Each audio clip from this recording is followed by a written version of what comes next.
in the mid-'70s. They bought a 1976 Ford LTD station wagon. Dark blue with simulated wood grain.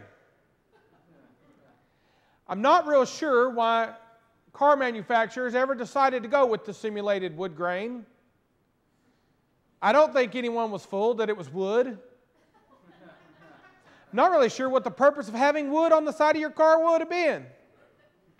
But we had the simulated wood grain, and eventually it faded in the weather. It began to flake off, and it just kind of looked stupid. Can I tell you today that there's a false joy that happens in a lot of churches today, and the music, man, it's powerful. It's just not powerful in the power of God. It's powerful in a fleshly sort of way, and the music gets everybody going and gets everybody riled up, and everybody's swaying and everybody's there. Man, they can feel it, and they can feel it, and they can feel it. And then all of a sudden the preacher starts to preach, and everybody looks like they just got weaned off a dill pickle. And then they go home and they're miserable, but they remember the music.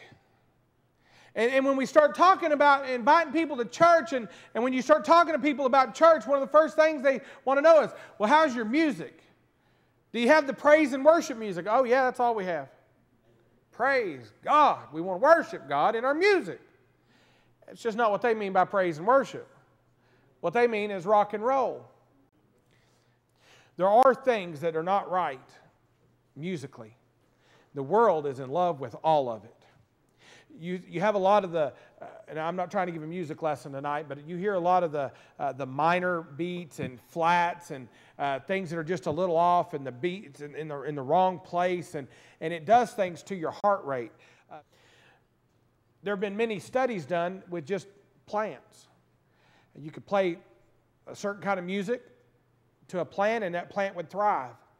You play a certain kind of rock and roll music to the plant, and the plant would wither and die.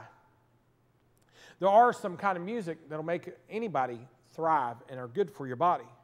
There are other types of music that just break the natural pattern that God set up inside us and will cause us to begin to wither up inside spiritually and emotionally. We just need to be very careful about that. Music is very, very important, but music is not the purpose of the church. Music is a very helpful thing inside the church. But music can also become very detrimental to believers within the church.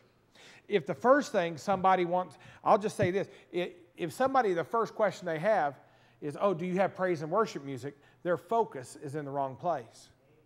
My first question is, which Bible are you using? I want to know if you have a real Bible or whether you have a counterfeit.